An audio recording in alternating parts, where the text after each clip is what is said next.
there was no Gimel Tammuz yet, and everybody, Shabbos Mevorchim, we had a Farbrengen downstairs, which used to go for hours, and everyone was together, everyone was brothers, there was no fighting, and Rabbi Feldman used to, if there was a visiting dignitary, he'd always get him to come and farbring. And Rabbi Lau, who was then the chief rabbi of Israel, who was an unbelievable orator and a very big Talmud Chacham, and he was chief rabbi of Israel. Do you remember him? Yeah. Rabbi Lau. Yeah, he was a good friend of my father. Yeah? He was in, the outside. Right. So anyway, so he came and he was farbringing, and he drank some scotch, I can tell you. He probably had half a He's the big man, and he probably had half a bottle of scotch while he was farbringing. And after a couple of hours, when he was ready to wind up, he said to us, I'll share something with you. The last official thing I had before I left was I had to go to a levaya. And he said, and the levaya was in Bnei Brak, and they closed all the streets, and 1,500 people came to the levaya. Who died? This 19-year-old boy, he was a frum boy, he grew up in Shiva, and he ran away and joined the army. And these are people who didn't go to the army, right? And which we don't believe in. I'd better register that. Chabad does go to the army. But he went to the army, and Nebuchadnezzar was killed in an accident. And all the people in Bnei Brak were rallied together. They knew the family, didn't know the family, knew the boy. They all came. And he said there was 1,500. The police closed all the roads. And then he said this to us. He said, Yidden, we are fantastic at dying together. Matzada, Hanukkah, this day war, that day, to die together, but for Yidden to live together, we don't know how to do it. We don't know how to do it. I could say it's dead right. And it was very powerful, Yeah. Anyway. There's some exceptions. Okay. So let's start. It's Parshat TERUMAH, and this is the first Sedra after the Ten Commandments, after Parshat Mishpatim, which we did last week, and it switches from the civil laws that are in Parshat Mishpatim to the building of the sanctuary, as it's translated in English. In Hebrew, the words are Mishkan and the Beis HaMikdash. So the Mishkan was the temporary tent, and the Beis HaMikdash was permanent. Now we had a sanctuary, I'm going to use the English word, which included both the Mishkan and the Beis HaMikdash, first Beis HaMikdash, second Beis HaMikdash, for about 1,300 years. The two temples stood for about 400 and something years each, and the Mishkan was the difference, up to about 1,300 years. So for 1,300 years, we had Hashem's presence available for experience. I'm using that word deliberately generally because I don't know whether it means seeing him or hearing him, or the first Beis HaMikdash, it recites in Pirkei Avos the 10 miracles that existed there. And everybody came on what's called Oil Regel 3 times a year to see and be seen by Hashem. And the commentators explain what it means to see and what it means to be seen. But anyway, in the Chumash, in the weekly Sedra that we're doing, the next 5 Sedras, from here to the end of Chumash Shmois, to the end of the second of the 5 books of Moses, is about the temple. Construction of the temple, what's in it, the kalim, the vessels, the various things. And you should know that this should be quite a boring thing to study, because who wants to study the building, a building, especially every year for year after year after year. But we learn in Chabad Hasidus that the account of the housing of Hashem contains excuse this cough, some of the deepest secrets of Torah. And when you are given the keys to some of these secrets, it's very exciting. So we're going to do one of what the Rebbe is going to discuss. The Rebbe has a longish farbringen on one aspect here. And I should preface it by saying this. One of the things that the Rebbe said openly was that the first lesson a Jew has to learn with himself is to say no, is to have the ability to say no. My mother used to and say keep it. Well, your mother was a very wise woman, because we're going to see that saying no is being able to draw a line when it's enough. And we're also going to see that modern society has lost its way in this. The boundaries have disappeared. The boundaries have become, hard boundaries have become soft boundaries. I mean, you can seriously have somebody tell you that their sexuality is fluid. You can seriously tell somebody that a man or a woman is able to choose their gender. They use the word sex. It's very interesting how the world's gone, English has gone wrong on this, by the way. Sex is a verb. Gender is the noun. And people use the word sex as a noun. It's grammatically incorrect, but everybody does it. So. they've got a different agenda. Well, but the reality is that we're starting with the proposition that it's very important to understand the word no. And if you want a proof of it, there are 613 mitzvahs, 248 are positive, do's, and 365 are don'ts. So there are more don'ts than there are do's. And if you speak to the average man in the street who believes that he's an intelligent, sophisticated liberal, his whole commitment in his life is to loosen those boundaries so that everybody has what he defines as freedom. We'll see that there's no freedom at all. It's just chaos. Look how many people are going to go to the Migra Yeah. on Saturday night. Yeah. It's a big event. Yeah. Terrible. Anyway, so, and that doesn't mean that one shouldn't be deeply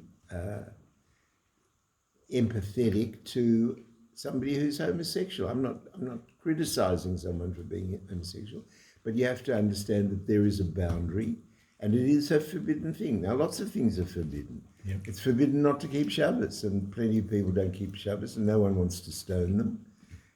So to persecute poor homosexuals is not the purpose of this year, but the boundaries. We in Yiddishkeit, in the Ten Commandments set out immediately to make boundaries, not to steal, not to kill, not to murder, not to kidnap, not to want your neighbor's wife, etc. And does it say that you shouldn't desire the person's wife? It's not the issue. The issue is you're not allowed to take her and commit adultery with her. Why? Because that's one of the boundaries. So the Rebbe explains that, and he takes the first of the kalim, first of the parts of the sanctuary, which are called kruvim. Kruvim in English is cherubs. Yeah. So it says, one of the first commandments with the I'll read it to you in English. It doesn't matter. I'll tell it over outside. That you have to make for yourselves. Better I read it because it's probably more accurate. You should make a lid of the ark of pure gold. That says it, and you should make 2 golden cherubs, each with the face of a child. Make them from the same piece of metal, hammered out from the 2 ends of the lid. Make 1 cherub for this and 1 cherub. So these were statuettes of with wings, humans with wings, in the shape of little children, with very innocent, childish faces. The word used in the Rashi is tinuk. Tinuk means an infant, a baby, like a little baby, and with innocent faces, right? And there's a problem, because this word the cherubs is used earlier in the Torah. I don't know if you, let me remind you, in Genesis, in Bereshit, when, let's do a quick detour of Adam and Hava, of Adam and Eve. So Adam and Eve were put into the garden. It was the Garden of Eden. Adam and Eve had everything that they wanted. Adam was king of the world. He owned everything. He was made by God. He was one of the most brilliant people that ever lived, right? His wife, Hava, who was made by God, the Gemara says there were 5 most beautiful women in the world, ever. The Gemara lists the 5 women, but Hava was more beautiful than any. Who were the other 4? Esther was one, I can't remember. What's your father's wife? Sarah. Sarah was one. Yeah, Sarah. Sarah was one. Miriam? I can't remember. Rachel? I can't remember. So, but she was the most beautiful. Now, they were given the whole. They were in Gan Eden. They could do whatever they wanted, and you have to understand that they had no problems, none, no mortgage, no bills to pay, no children's school fees, no grandchildren asking you for money all the time, No mother-in-law. no mother-in-law. They had no problems whatsoever. And they could do whatever they wanted. And can you understand that he's created by God?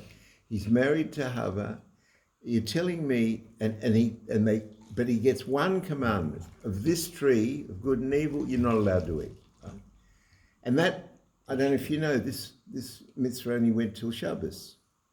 And Shabbos in Israel at the time of Rosh Hashanah, which is when Adam was created. First on the 6th of Tishrei, right?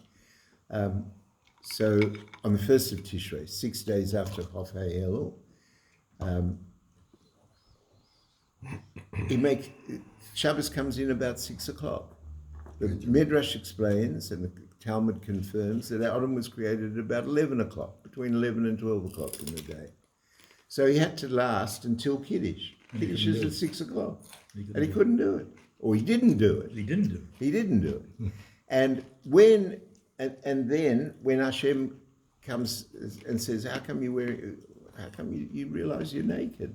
Because they were naked. They were walking around naked. They weren't ashamed. The Torah says there's nothing to be ashamed of. They had no idea of good and evil, right? So he says, how come you? So Adam says, the wife you gave me, she made me eat. And so Hashem says, no, what do you have to say for yourself? She said, it was the Nachash, it was the snake that made me. So nobody wanted responsibility. Back. But what happened was that they of all the opportunities they had, everything in the world, unmitigated access to everything, and the one thing that they weren't allowed to do, they insisted on doing. And so I'm trying to give you a contrast. So let me finish what happened. So when Hashem saw what happened, he throws them out of the garden. That's what it says in Bereshit. He throws them out, and and he puts two kruvim, two cherubs, at the garden, at the gates. Sorry, he throws them out east of the garden, and he puts two kruvim with swords to make sure that they never come back in. Why weren't they to come back in? Because there was another tree, which is the tree of life, and they were given the punishment of mortality, and they couldn't eat from the tree of life now because that would conflict with that. So Hashem put kruvim to stop them getting in. Now, this is all very deep code in Kabbalah. We won't go there at the moment. I just want to get this across to you. But how does the Chumash in Bereshit describe these kruvim? As angels of destruction. That's the phrase that it uses. Angels of destruction. Right? And Rev asked the question.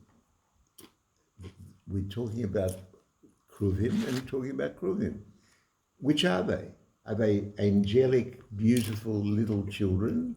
Or are they angels of destruction and death and remember, there can't be any compromise. There can't be any contradictions in Torah. And if the word kruvim is used there and the word kruvim is used there, it means that they should be the same. So how come? What's going on here? Mm-hmm. So Rebbe explains this. He explains that it's really an instruction. Now, before I do this, because we're going to be talking about educating children. But you have to understand where the Rebbe goes with this. The Rebbe has this standard position that you and I are not the ages on our passport. We are the age. Spiritual development isn't the same as physical development. So, and all of you would know that since you started learning Torah, me included, you grow disproportionately to your experience in life before, right? Totally disproportionately. The more of, for example, the Rebbe's Torah you learn, the broader your horizons become. You see in color for the first time. It's a different life altogether. Okay. So when we're talking about chinuch, education, and you use the example of children, it doesn't mean necessarily physical children. It means you and me to the extent that we haven't developed far enough yet. Right? So Rebbe explains this. Explains that it's a function of chinuch. It's a function of education. If you believe that there is no such word as no, and you are entitled to everything. Everything's yours. I want it. I'm going to take it. It's there. I'm taking it. It's mine. Then you get thrown out of your Garden of Eden, because that is not our way of life. It's a very big secret of Torah. This I'm going to try and explain what the Rebbe explains so that this is understood. If you behave the way Adam and Hava did, and we're going to see that this has a connection with Haman, and it's going to be Purim, and of course this Farbrengen is always before Purim. But if you, on the other hand, if you're brought up on the top of the lid of Torah and mitzvahs, because where were the Kruvim? They were on the Ark, on the Aaron. Aaron held the Aseret Adibros, the Ten Commandments. And the Aaron was made of 3 boxes. They were made of a golden box, inside of which was a wooden box, inside of which was a gold box, and at the top of the gold box was a fistful of gold, which was melted down and made into these Kruvim, like I read to you. And they had to be beaten into shape, not poured with molten. Anyway, that's all irrelevant. But that's not irrelevant, but it's not part of this year. So the Kruvim that were there, they were based on the Torah. If you bring your children up and if you yourself live your life based on Torah, then you're going to have an angelic face. You're going to be happy. You're going to be free of tension and anxiety. But if you behave the way Adam and Hava did, and you will not obey Hashem and decide that the boundaries that He sets are not for you, and that you're going to get away with it, or you're going to do this, or you're going to model your life on it, then you become an angel of destruction. And the Rebbe says a fascinating thing. You know, children today have never had it so good. Never.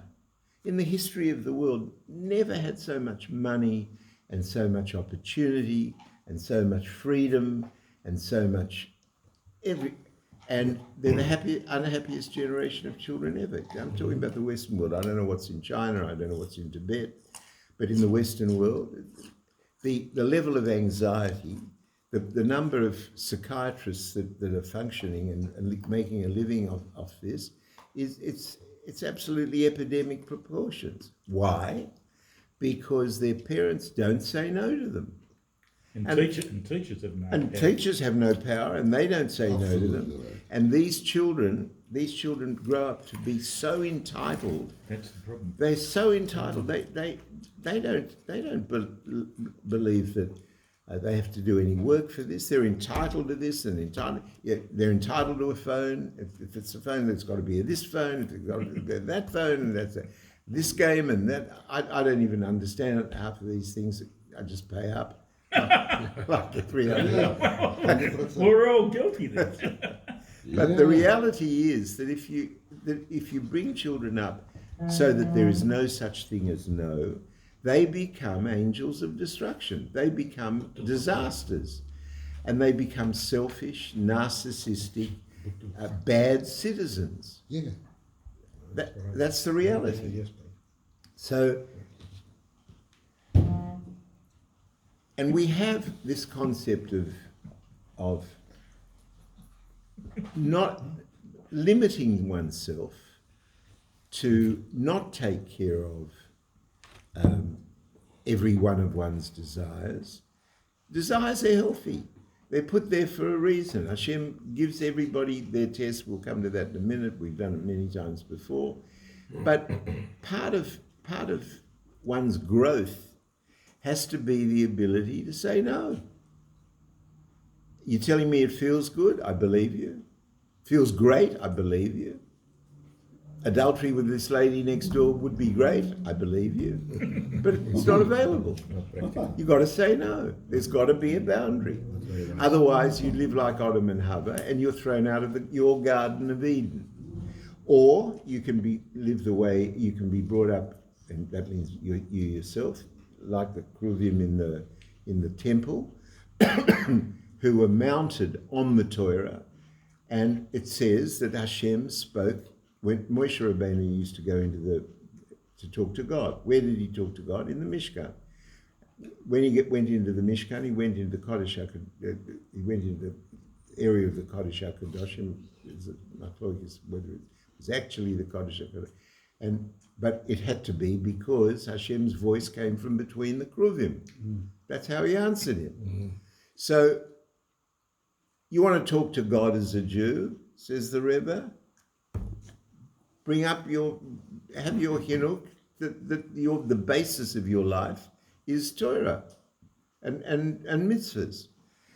You want to be thrown out of your Garden of Eden and live like and be an angel of destruction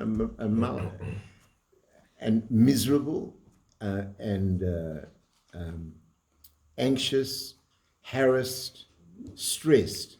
Now, I have to ask you a question. This is a generation where everybody is harassed and stressed.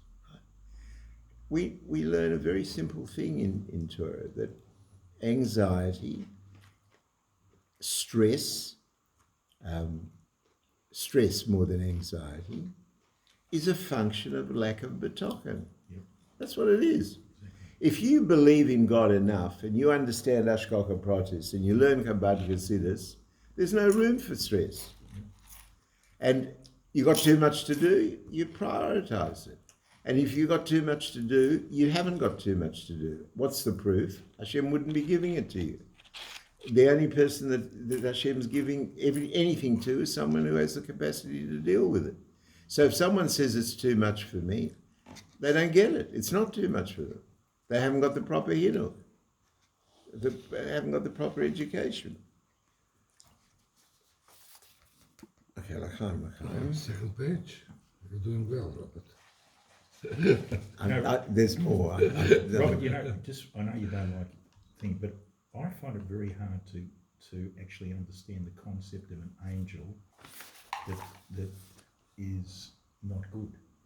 Okay, so that's for another time, or maybe you'll stay 5 minutes afterwards, and I'll go through it with you. But Next time. Angel doesn't connote goodness. Angel connotes a delegated authority. I'll give you an example of an agent that's parav. Gravity. Gravity is a malach. Is it good or bad? It's not good or bad. It's a delegated force of Hashem. Okay. That's what an angel is. Okay. And you're allowing the word to carry a connotation of goodness. Yes. It doesn't mean that. It's a delegated authority. Okay. So now,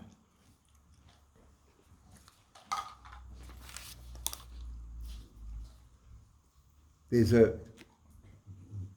Rebbe switches to a wild question in the Gemara, in the Talmud. It says, where do we have a source? We're going to talk about Purim for a minute, okay? Where do we have a source of Hamon in the Torah? That's the question.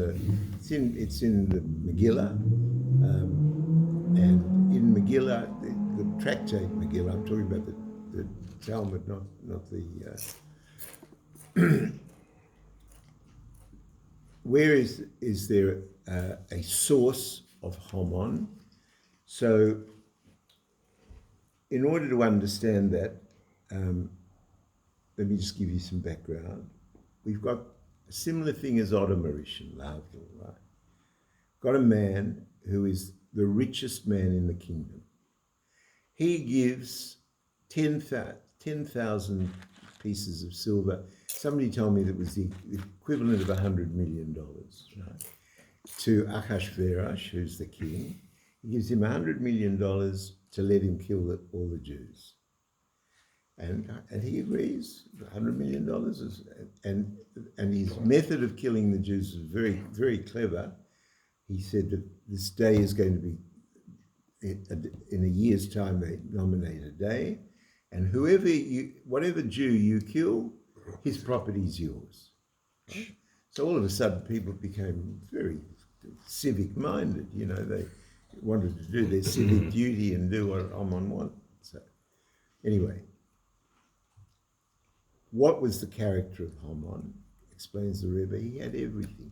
He was rich. He had a huge family. He had 10 sons. He was married to a beautiful woman. He was powerful. He was influential. He had everything he wanted. He had cars and his own private jets and boats and whatever it is that people want, right? One thing he didn't have. It says that when he went out into the street, there was an edict by the king, by Achashverosh, that everyone had to bow to him. But what was the problem? Around his neck, he wore a chain with an idol on it. And Mordecai, who's an old Jew, sitting in the marketplace, won't bow to him.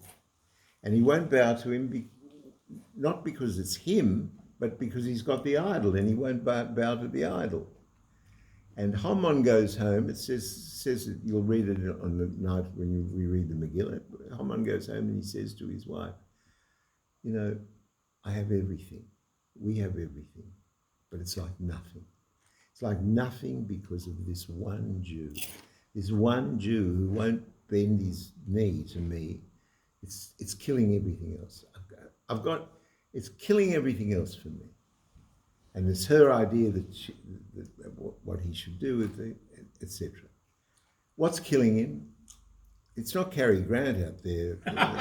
It's an old Yid, bent over, with probably a hunchback, with a long white beard. He's an old Jew, an old Rebbe. And that's the guy. It's killing him. He can't sleep at night because this one person won't. Says the Rebbe, it's the same story. No boundary. He has to have everything. Why does he have to have everything? Why? What makes you believe that you have to have everything? So what happens here, and to give you some idea of the level of honor he has, when Esther throws the party, and then the second party on the night when she goes in, she's to go into him, and so when hi, how are you? There's a reason the numbers are thinner tonight. That's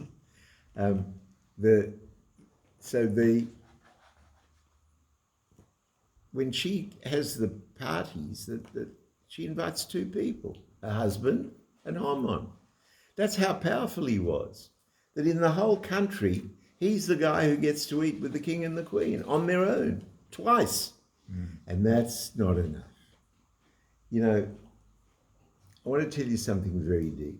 We have a song at the Seder table that you all know, Dayenu. What does Dayenu mean? It means it's enough. And it's a very deep secret of understanding the Seder and the what do you call them? The Haggadah. Okay. The very deep secret of understanding the Haggadah, that understand that this is the framework of your and my reality. We are in Mitzrayim. Mitzrayim means bondage. There comes a point in every Jew's life when he's in bondage. There comes a time in every Jew's life where he has Yetzias Mitzrayim, where he has escaped from that bondage. There comes a time when he has that escape from bondage, then he has opportunities to do things. And there has to be a dayenu. There has to be an area where it's enough. You know, a Jew has to have mezuzahs on every door that qualifies, right? I won't go into the halakha of what qualifies and what doesn't qualify. The sign that God's name, Hashem's name, on the mezuzah, mezuzah is Shaddai, right? Okay. And Shaddai entails limitation, enough. We have to be able to understand what our moral boundaries are.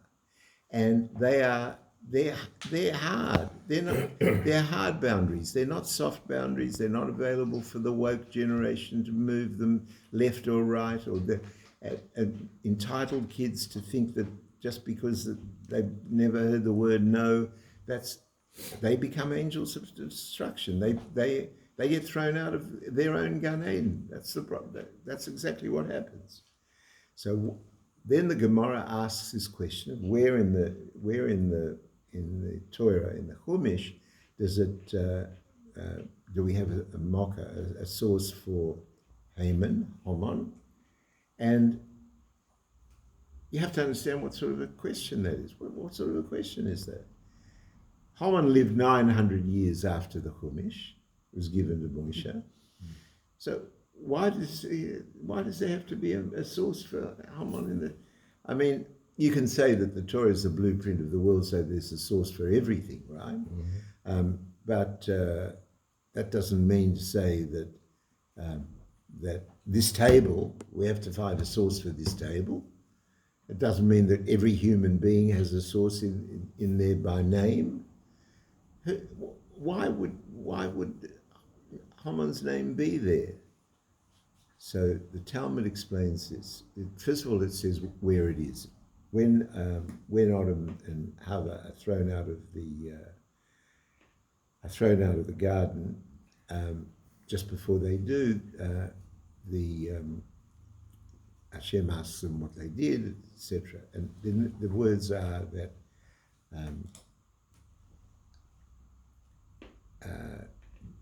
they hamin ha'etz, and the letters spell the letters of Haman. Why is this relevant? The relevance is that we're talking about the same dynamic. We're talking about the dynamic of not saying no, not understanding that you can't have everything. That Hashem, for whatever reason he has, does not give you and me the same things. And there's a very important dynamic lying in back of this, and you've got to understand this. Ambition is very important. We are born hardwired to have some level of ambition to improve ourselves, to improve our strength, our diet, our possessions. No doubt about it. You've got to want more. We are supposed to want more. We're hardwired, but you have to know till where. You know, as you know, I've been a solicitor in Double Bay 56 years. And because I'm in Double Bay and it's a rich area and I acted for a lot of Jews in that time, I've had a lot of very rich clients, right? And there was a time when I was fond of asking them, how much do you need? I mean, you know, I'd plan their estate, or they buy a property and they'd want a trust, and you know, they had enough to eat for 1,000 years. So I used to ask them, why are you working, and how much money do you need, just for my own interest, you know? And do you know what most people, I'm paraphrasing what they said, but what most people said, if you really want a translation, and it comes down to more. Great. More. You know, they wouldn't put a figure on it. If they had 10 million, they wouldn't say 15 million. If they had 100 million, they wouldn't say 150. They want more, you're right. They want more. Simply that. Now, that's a very dumb thing, Nebok. If you're lucky enough to have a broker for money, for example, what do you need more for? And how much do you need? And how many people, I want to ask you an honest question, how many people sit down and say, okay, I'm taking a pen and paper, and I want to decide now, how much money do I need? I've got one lifetime. Sure, there's inflation, you've got children, grandchildren. How much money do I need? How many people have ever done that sum? They don't do that sum. All they know is they're getting up in the morning and they're going to spend their day trying to get more. That's the thing. And it's not healthy. That's not understanding Dayenu. It's not understanding Kale Shaddai. It's not understanding that if you don't have a no, if you're not saying, I'm not going to do any more of that work, it's a waste of time. I'm not going to do any of that, it's a waste of time. I'm going to learn some Torah and do mitzvahs. Then you become like the Kruvim who are on the top of the ark. But if you're not going to have that perspective, if your perspective is more, and I just want everything, even if it means that there's one tree in the whole of the Garden of Eden that he's not allowed to eat from and she's not allowed to eat from. They've got everything else, every boat, every plane, it says that Adam Arishan could see from one end of the world to the other. It says that he named the animals. You know what that means? He identified the emotions, because animals is code for emotion, right? Midois. He understood every single separate emotion in a human being. And that's what it means that he named the animal. He had all of that, but that tree he's got to eat from. That tree. But that sums up human nature, doesn't it? Well, it sums up part of human nature. That's the Kruvim that are the angels of destruction. You don't want to be that cherub. You want to be the cherub who's sitting on top of the Torah and doesn't have that problem. He isn't being thrown out of the Beis Hamikdash. He isn't being thrown out of his Gan Eden. He's not racked with worry and stress and problems, and he trusts God. He learns Torah and does mitzvahs, does the best he can. And you know, there is a level to this. Admittedly, it's probably for tzaddikim, but it's good to know where the goalposts are. You want more because you're hardwired to want more. That's natural, it's good. But if you don't get it, I've got a huge question for you. Are you disappointed? How can you be disappointed? You've got to think this through. If you believe in Hashem and Ashkoka Pratis, divine providence, and you believe that everything that happens to you is happening to you for a specific reason, you're getting exactly what you need, no more and no less, because Hashem hasn't got an overdraft. He can give you whatever he wants. He's not giving you whatever you want. It's a mystery. You don't know why. We don't know why. But to be disappointed is basically a function of not understanding that reality. Is it natural to be disappointed? It's natural to be disappointed. I don't know if I told you this, or maybe I was bringing with the girls. I can't remember, but my grandson was in YG in Melbourne, and I used to learn with him on Thursday nights, and I was trying to explain this concept to him, and I used, and these guys, when they finish Seder at night, they're hungry. They're young boys. So they used to go and get a burger at Danieli's. So I said, so you go down to Danieli's to get a burger, and he's run out of burgers. Right? Do you feel disappointed? He said, of course I feel disappointed, Zaidi. I said, but we've just been learning about Hashem and Ashkoka Pratis, and how everything that you get is for you and for the best. And so when you get there, how can you be disappointed? So there's this silence, and he says, get real, Zaidi. Well, he could have had a bagel along. So it's very difficult. It is. It's the same. Is eating from the tree Ashgacha Pratit? No, 100% no. He's making a moral choice. That's Bechira Chofshis. That's free choice. That's the whole concept of free choice. That it was there, the tree is there, that's Hashgacha Pratis. That he's forbidden to eat from it, that's Hashgacha Pratis. That he eats from it, 100% him. And because we believe in Ashkoka Pratis so much, you've actually just asked the question on the last section of this sikha. Because the last section of this sikha asks this question.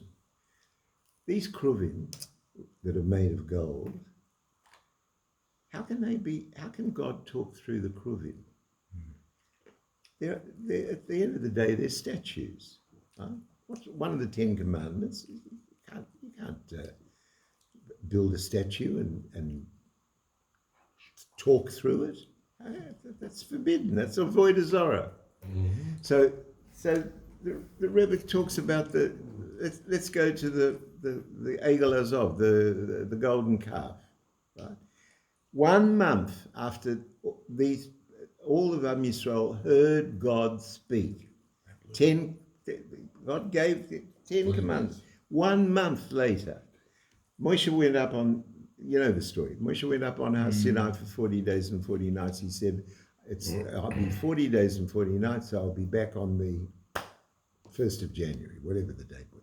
Wasn't the 1st. So, and they miscalculated.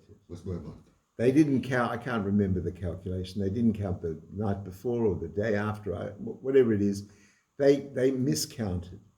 And on the 39th day, they thought that was the 40th day, and Moshe doesn't come back. And he's been away up on the mountain, and he's been their conduit to godliness. The whole spiritual experience was through Moshe Rabbeinu, and he's gone. They think he's dead. He must have died on the mountain. Or he's made a mistake. Now, either or, they got a very big problem, because if he made a mistake, how can they believe the rest of what he says? And if he didn't make a mistake and he's dead, Now they've got a much worse problem because they've got no access to their God. They've got no conduit to spirituality. So they think, now you would think that if they thought that he was dead and they were worried about their access to godliness, they'd appoint a successor, his brother, his son, a panel, committee, something. They'd get that. But why didn't they do it? Says the Rebbe, because they were so holy, these Jews. They were such a madrega. You got to remember who they were. They heard God. They witnessed Kriyas Yamsuf. They witnessed all the 10 plagues. They witnessed all those miracles. They ate them on. So you're talking about extremely sophisticated spiritual people. So why wouldn't they appoint Aaron or not someone else? Because they said, if the reason that he's not here is that he's made a mistake, it's because he's human. Now, if we have something that's not human, we are then assured that the conversation we're having with God is going to be pristine. In other words, not filtered by his intellect or his emotion so we don't want another human being. We want absolutely pure access to godliness, which of course is wrong. So the Rebbe asks a fantastic question. He says, what's the difference between the golden calf and the kruvim? They're also made of gold. They're also not human. So what are you telling me? What are you telling me about the kruvim? So the Rebbe answers it like this. He says, you've got to understand that one is God's decree and one is man's decree. When you set yourself up as being the designer of your destiny in terms of ignoring Hashem's Hashgacha Pratis and his commandments, not saying no to a limit, then it's avodah zarah. Like with they had no right to decide that Moshe Rabbeinu was unfit and that they should go through it.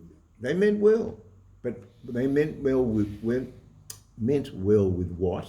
With their own intellect and with their own inability to say no to their desire. And you say the desire is healthy, says the Rebbe, that is holy, says the Rebbe, but so what? You still have to say no, because we have in the 10 Commandments, you're not allowed to do it. That the Rebbe, that Hashem did it with the Kruvim, that's Hashem's business. That's not our business. That's not what we have to do. Now, why is the ability to say no so important? And this is the deepest stuff we've been through this many times. This is what the whole of Shara B'Tolkien is about. The issue is this, that there are limits. Everybody can't have everything. Should they be able to? Take it up with God. It is his wisdom that people don't have everything. And if you want to have a life, which is the life of the Kruvim who are sitting on the Aron HaKodesh, on the Ark, on the 10 Commandments, you have a life of a frum Jew, and it's a life of peace. It's a life of shalom bayis, and it's a life of lack of stress. You're sometimes going to be stressed, sometimes you're going to be worried. You work on it until you're not. That's the whole journey. And and while you're doing that, you're in your Gan Eden.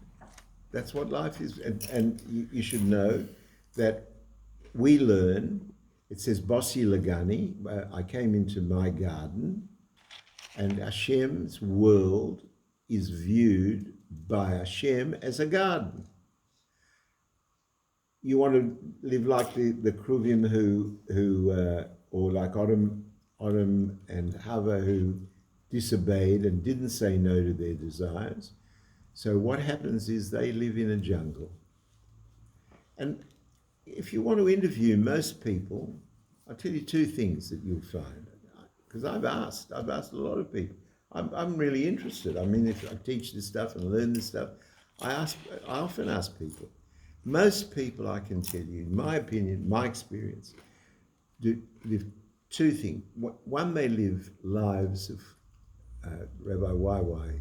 Jacobson coined this phrase, I believe. They live lives of quiet desperation. That's what they live, quiet desperation.